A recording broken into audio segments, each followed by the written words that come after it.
नमस्कार विद्यार्थी मित्रांनो, इन्फिनिटी इंजिनिअरिंग अकॅडमीच्या यूट्यूब चॅनलवरती मी प्रमोद देशकरी आपणा सर्वांचं स्वागत करतो। Railway recruitment board junior engineer 2024 RRB JE 2024 electrical mechanical civil याच्या खूप साऱ्या वॅकन्सीज या ॲडव्हर्टाइजमेंट मध्ये आलेल्या आहेत। त्या संबंधित सर्व व्हिडिओ इन्फॉर्मेटिव्ह व्हिडिओ आपल्या YouTube चॅनलवरती आहेत। तुम्ही जर नसेल बघितले तर सगळे व्हिडिओज प्रॉपरली बघा, फॉर्म फिलिंग पासून तर डिटेल ॲडव्हर्टाइजमेंट एक्सप्लेनेशन पर्यंत, तसेच प्रत्येक कंटेंट चे सब्जेक्टचे जे कंटेंट आहे मेन ते सुद्धा व्हिडिओज आपल्या YouTube वरती आहेत। तुम्ही जर बघितले नसतील तर नक्की बघा, चॅनलला सबस्क्राइब करा, बेल आयकॉन प्रेस करा, म्हणजे जास्तीत जास्त विद्यार्थ्यांपर्यंत हे जे व्हिडिओज आहेत ते पोहोचतील। विद्यार्थी मित्रांनो, आता या सेशन मध्ये आपण डिस्कस करणार आहे की मेकॅनिकल इंजिनिअरिंगच्या ज्या काही वॅकन्सीज आहेत तुमच्या आरआरबी जेईच्या, त्याच्यामध्ये सिलेबस काय दिलेला आहे, सिलेबस कशा पद्धतीने तुम्हाला हाताळावा लागेल जेणेकरून तुम्हाला मॅक्सिमम मार्क्स मिळतील। सीबीटी 1 आणि सीबीटी 2 यांचं जे एग्जाम पॅटर्न आहे, क्वेश्चन नंबर ऑफ क्वेश्चन्स आहेत, हे सगळं आपण डिस्कस करणार आहोत आणि या विषयामध्ये कशा पद्धतीने जास्तीत जास्त मार्क घ्यायचे हे आपण बघणार आहोत। तर विद्यार्थी मित्रांनो, आरआरबी जेई 2024 बंपर वॅकन्सी आलेली आहे। एकूण जागा आहे 7951 जागा आणि मेकॅनिकल इंजिनिअरिंग साठी सुद्धा त्याच्यामध्ये जागा आहेत। विद्यार्थी कोण पात्र आहेत, कोण एलिजिबल आहे याचा सेपरेट व्हिडिओ आपण आपल्या चॅनलवरती दिलेला आहे, तो तुम्ही बघू शकता। आणि लक्षात घ्या की आउट ऑफ मार्क्स कसे मिळवायचे आणि कुठले कुठले महत्त्वाचे टॉपिक्स त्याच्यामध्ये आहे हे सुद्धा लक्षात घ्या। फॉर्म फिलिंग सुरू झालेली आहे, फॉर्म फिलिंगचा सुद्धा माझा व्हिडिओ आपल्या चॅनलवरती अवेलेबल आहे, तो बघूनच फॉर्म भरा। विद्यार्थी मित्रांनो, सगळ्यात महत्त्वाच्या तारखा लक्षात घ्या की ऍप्लिकेशन जे आहे ते स्टार्ट झालेलं आहे, 30 जुलैला स्टार्ट झालेला आहे आणि कधीपर्यंत तुम्हाला भरता येणार आहे फॉर्म, तर 29 ऑगस्ट पर्यंत तुम्ही फॉर्म भरू शकत आहात। ओके, आणि डेफिनेटली जोपर्यंत तुम्ही पैसे फी पेमेंट करत नाही तोपर्यंत तो फॉर्म ग्राह्य धरला जाणार नाही। तर महत्त्वाच्या तारखा लक्षात घ्या आणि सगळ्यात महत्त्वाचं म्हणजे ह्या तारखा नुसत्या लक्षात नाही तर फॉर्म त्या असोसिएट भरा। ओके, वॅकन्सीज, पे स्केल आणि तुमच्या एज लिमिट जर बघितलं तर ॲडव्हर्टाइजमेंट मध्ये डिटेल मध्ये दिलेलं आहे। आता सेपरेट जी पोस्ट आहे ती आहे केमिकल सुपरवायझरची, ही रिसर्च लेवलची पोस्ट आहे आणि याच्यामध्ये पे स्केल सेंट्रलचा लेवल 7चा आहे। इनिशियल पे जो असतो 44,900 44,900 आहे। याच्यामध्ये जर आपल्याला मेडिकल काय काय रिक्वायरमेंट आहे हे बघावं लागेल, कारण मग एका मित्राने फोन केला होता मला की सर मला +2 नंबर माझ्या चष्म्याचा आहे तर मी पात्र आहे का। तर तुम्ही अनेक्सर ए बघू शकता, त्याच्यामध्ये सगळे मेडिकल क्रायटेरिया दिलेले आहेत। ओके, आणि 18 मिनिमम आणि 36 मॅक्सिमम वय पाहिजे तुमचं 1 जानेवारी 2025 ला, तरच तुम्ही तिथे पात्र होतात। आणि ह्या ज्या जागा आहेत केमिकल सुपरवायझरच्या, ह्या फक्त आणि फक्त आरआरबी गोरखपूर साठी आहे 17 जागा। ओके, आता जे विद्यार्थी आपले इंजिनिअरिंगचे आहेत त्यांच्यासाठी बघा कुठल्या जागा आहेत। ज्युनियर इंजिनियर, याच्यामध्ये depot material superintendent and chemical and metallurgical assistant level 6चं याला पे स्केल आहे आणि सीपीसी। त्यानंतर जे पे आहे इनिशियल 35,400 35,400 आणि परत याच्या सुद्धा मेडिकल सगळे क्रायटेरिया आपण सेपरेट त्याच्यावरती सुद्धा व्हिडिओ करू। ओके, मिनिमम एज क्रायटेरिया 18 आणि मॅक्सिमम आहे 36 वर्ष आणि ह्या जागा आहेत 7,934 7,934। तर एवढ्या वॅकन्सीज आहेत विद्यार्थी मित्रांनो, डेफिनेटली तुम्हाला याचा फायदा होणार आहे। तर ज्युनियर इंजिनियरच्या ह्या वॅकन्सी आहेत। नक्कीच तुम्हाला स्पेसिफिकली जर अभ्यास करणार असाल, पोस्ट काढायची असेल तर आपली बॅच जॉईन करा, Vande Bharat Express batch. Civil साठी, मेकॅनिकल साठी, इलेक्ट्रिकलच्या विद्यार्थ्यांसाठी लाईव्ह प्लस रेकॉर्डेड, त्याच्यामध्ये काय काय मिळणार आहे ते सुद्धा मी सांगणार आहे तुम्हाला। लाईव्ह सेशन्स असणार आहे त्याच्यामध्ये, नंतर ते ऑटोमॅटिकली रेकॉर्ड तुम्हाला मिळणार आहे। क्रॅश कोर्स त्याच्यामध्ये असणार आहे, एक शॉर्ट ड्युरेशनचा पीडीएफ मिळणार आहे। जे क्वेश्चन्स 2 किंवा 2 पेक्षा जास्त सेंट्रल लेवलला एसएससी जेई असेल किंवा आरआरबी जेई मध्ये विचारले आहेत त्याचं एक सेपरेट सेक्शन असेल त्याच्यामध्ये, आणि तुमचे टेस्ट सिरीज सुद्धा त्याच्यामध्ये तुम्हाला मिळेल। प्रॉपर मेंटरशिप मिळेल तुम्हाला इंडिव्हिज्युअल, आणि आपले रवी सर जे आहेत, रवी वर्मा सर, जे स्पेसिफिकली आरआरबीशी जुळलेले होते, एक्स मेंबर आहेत तिथले, तर त्यांच्या मेंटरशिप मध्ये ह्या सगळ्या बॅचेस आहेत। सीबीटी 1 आणि सीबीटी 2 अशा दोन्ही लेवलला तुमचं जे कोचिंग आहे ते होणार आहे. डेफिनेटली गिरीश सरांचा फोटो बघूनच कुठल्याही बॅच याच्या पुढे तुम्ही जॉईन करत चला किंवा कॉलवरती कम्युनिकेट करूनच फायनल करत चला. ही आपली टीम मेंबर आहे. हे सगळे टीम मेंबर, मग त्याच्यामध्ये सिव्हिल, मेकॅनिकल, इलेक्ट्रिकलचे सगळे जे फॅकल्टी आहेत, एक्सपर्ट फॅकल्टी, टेक्निकल आणि नॉन टेक्निकल साठी. ओके, ही बॅच आहे फक्त आणि फक्त 4999 मध्ये. विद्यार्थी मित्रांनो लक्षात घ्या, CBT 1 आणि CBT 2 लेवलला जो पॅटर्न आहे एक्झामचा, नंबर ऑफ क्वेश्चन्स आहेत आणि टॉपिक आहेत, हे तुम्हाला लक्षात घेतले पाहिजे. तर CBT 1 ला बघा मॅथमॅटिक्स टॉपिक आहे. याच्यामध्ये 30 क्वेश्चन्स आहेत आणि 30 मार्कला, म्हणजे प्रत्येक क्वेश्चनला 1 मार्क आहे. मॅथमॅटिक्स सेपरेट पार्ट असणार आहे. त्याच्या व्यतिरिक्त जनरल इंटेलिजन्स अँड रिझनिंगचा पार्ट वेगळा आहे. 25 क्वेश्चन्स फॉर 25 मार्क्स. जी आहे बघा जनरल अवेअरनेस, हे 15 MCQ असणार आहे 15 मार्कांसाठी. आणि त्याच्यानंतर तुमचं जनरल सायन्स, याच्यामध्ये फिजिक्स, केमिस्ट्री आणि बायो हे 30 क्वेश्चन असणार आहे 30 मार्क्ससाठी. असे एकूण 100 क्वेश्चन जे आहे तुम्हाला सोडवायचे असतात. आणि किती मिनिटं दिलेले असतात याच्यामध्ये, तर 90 मिनिटं, म्हणजे 1.5 तास, 1.5 hour. ओके, तर हे तुम्हाला CBT 1 ला सगळ्यांना बऱ्यापैकी हे कॉमन पार्ट असतो. म्हणजे तुम्ही सिव्हिलचे असाल, तुम्ही इलेक्ट्रिकलचे असाल, तुम्ही मेकॅनिकलचे असाल, तर तुमचा जो CBT 1 आहे, CBT म्हणजे कॉम्प्युटर बेस्ड टेस्ट लेवल 1, हे सगळ्यांचं सारखंच असणार आहे, कारण हे सगळे कॉमन विषय आहेत. इथे कुठेही टेक्निकलचा उल्लेख नाही. पण जेव्हा तुम्ही CBT 1 क्रॅक कराल, CBT 2 लेवलला जाल, तिथे मात्र तुम्हाला तुमच्या stream wise technical questions handle करावे लागतील. विद्यार्थी मित्रांनो जनरल अवेअरनेस याच्यामध्ये सुद्धा असतो. हा 15 MCQ 15 मार्क्ससाठी असेल. त्यानंतर दुसरा आहे फिजिक्स अँड केमिस्ट्री. इथे सायन्स होता, ज्याच्यामध्ये बायो होता, इथे मात्र फिजिक्स आणि केमिस्ट्रीज असणार आहे. ओके, आणि ते 15 MCQ असणार आहे 15 मार्क्ससाठी. ओके, त्यानंतर ऍडिशनल विषय आहे CBT 2 ला, तो म्हणजे कॉम्प्युटरशी संबंधित बेसिक कॉम्प्युटर्स अँड ऍप्लिकेशन. हा एक वेगळा सब्जेक्ट आहे. याचे 10 MCQ असणार आहे 10 मार्कांसाठी. त्याच्या व्यतिरिक्त basics of environment and pollution control 10 questions 10 मार्कांसाठी. आणि सगळ्यात मोठा भाग CBT ला असतो तो म्हणजे तुमच्या स्ट्रीमचा technical question, 100 MCQ for 100 marks, सगळ्यात जास्त वेटेज. तर इथे बघा पहिल्या CBT 1 ला 100 MCQ होते आणि टाइम होता तुमचा 90 मिनिटे. आणि मेन्सला जेव्हा तुम्ही जाल किंवा CBT 2 ला जेव्हा जाल, इथे टेक्निकलचा जास्त पार्ट आहे. तर इथे CBT 2 ला 150 MCQ आणि किती टाइम दिलेला आहे, तर 120 मिनिटं, म्हणजे 2 तास. आणि मार्क्स किती आहेत, 150 मार्क्स. ओके, येते लक्षात. तर CBT 2 ला टेक्निकल टॉपिक्स असणार आहे ऍडिशनल. ओके विद्यार्थी मित्रांनो, तर हे लक्षात ठेवा. मग कुठले विषय आणि कुठले सब टॉपिक असणार आहे ते सुद्धा बघूया. मेकॅनिकल बद्दल आपण बोलतोय. मेकॅनिकलच्या विद्यार्थ्यांना CBT 2 ला सब्जेक्ट बघा इंजिनिअरिंग मेकॅनिक्स. मग याच्यामध्ये फोर्सेस, इक्विलिब्रियम, इक्विव्हॅलंट फोर्सेस.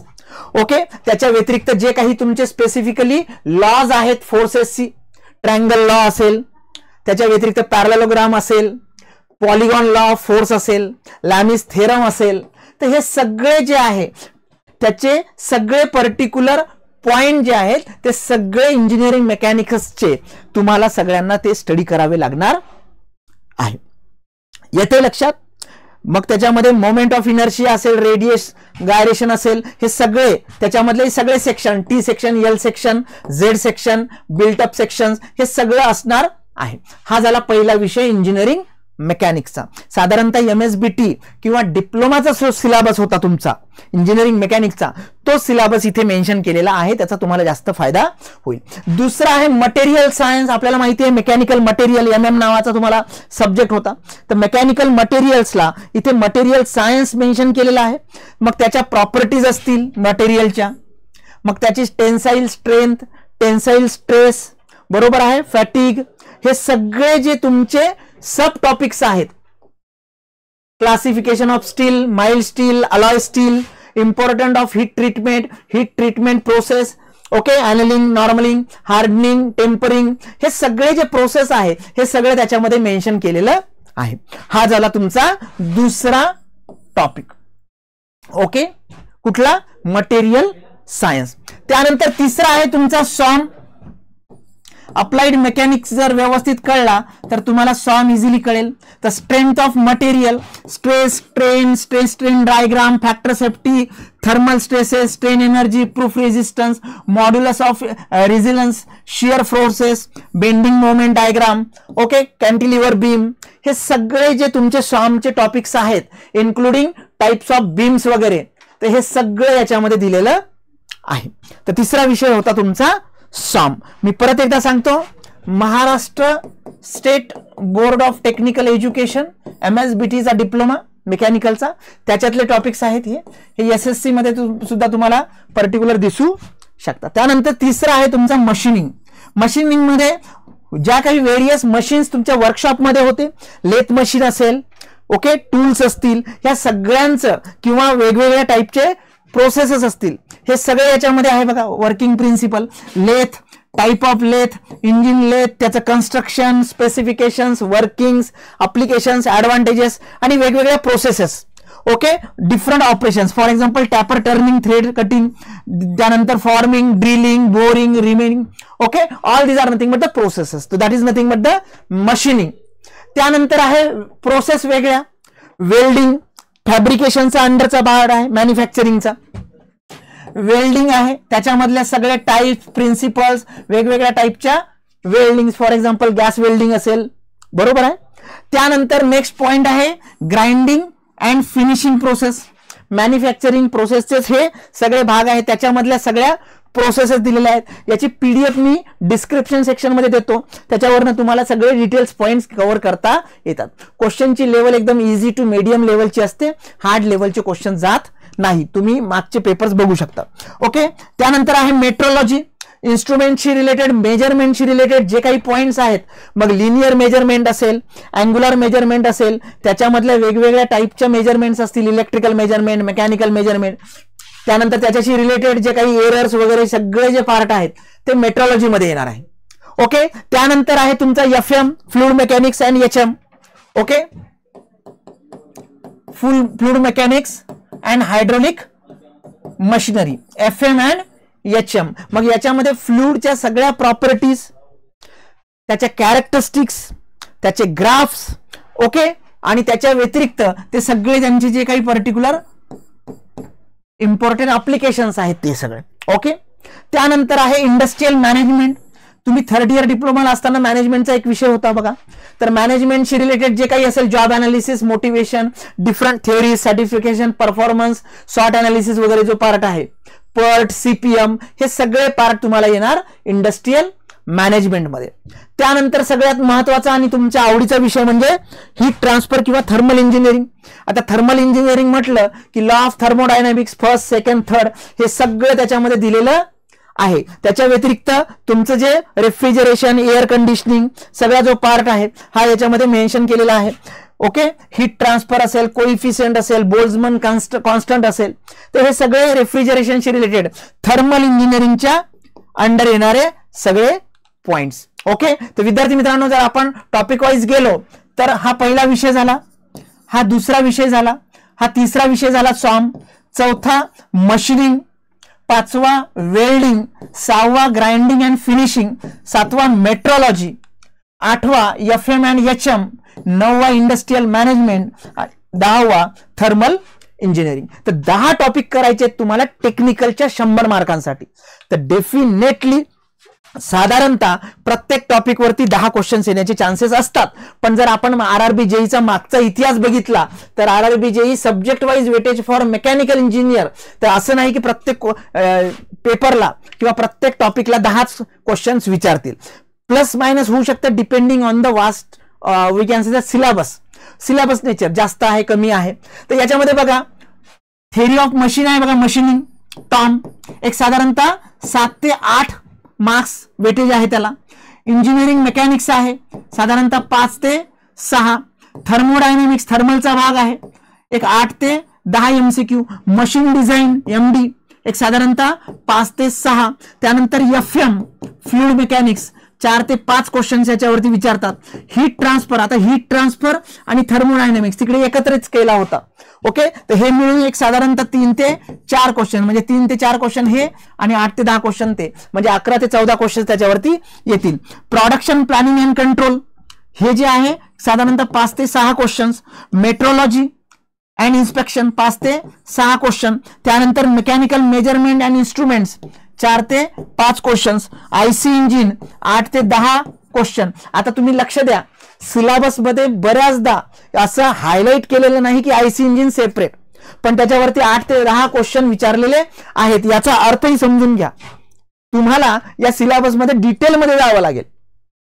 असं येऊ शकतं जसं थर्मोडायनॅमिक्स इथे मेन्शन केलेलं आहे बघा. ओके, कुठे होतं थर्मल इंजिनिअरिंग, तर त्याच्यामध्ये सगळे पार्ट आलेले आहेत. मग हीट ट्रान्सफरचा, थर्मोडायनॅमिक्सचा, तर हे लक्षात घ्या. आयसी इंजिन बघा 8 ते 10 क्वेश्चन्स आहेत. इंडस्ट्रियल इंजिनिअरिंग 7 ते 8 क्वेश्चन्स आहेत. पॉवर प्लांट इंजिनिअरिंग 8 ते 10 क्वेश्चन्स आहेत. आणि ड्रॉइंग सुद्धा करायचंय 5 ते 6.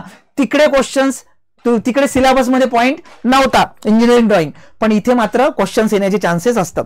तर अशा वेळेस तुम्ही काय करायचं, MSBTचे पहिल्या सेमिस्टरला तर कॉमन सब्जेक्ट असतात फिजिक्स, केमिस्ट्री, मॅथ्स वगैरे, पण सेकंड सेमिस्टर पासून ते 6व्या सेमिस्टर पर्यंत जे काही सब्जेक्ट्स होते कोअर तर कराच, PYQ तर कराच, पण त्याच्या व्यतिरिक्त जे टॉपिक इथे दिले मेन्शन केलेले आहेत ते सुद्धा करा. ओके, तर विद्यार्थी मित्रांनो हा होता तुमचा पर्टिक्युलर सिलेबस मेकॅनिकलचा. Okay, Vande Bharat Express batch मी तुम्हाला सगळे डिटेल दिलेले आहेत. तुम्हाला जर बॅच जॉईन करायची असेल तर या बॅच साठी तुम्ही सगळी माहिती कुठल्या नंबरवरती घेऊ शकता,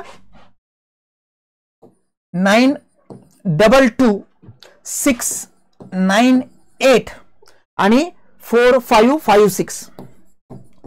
ओके, याच्यावरती घेऊ शकता. विद्यार्थी मित्रांनो आजच कॉन्टॅक्ट करा, म्हणजे तुम्हाला त्याचा बेनिफिट मिळेल. बॅच बद्दल सगळे डिटेल्स मी तुम्हाला सांगितलेत.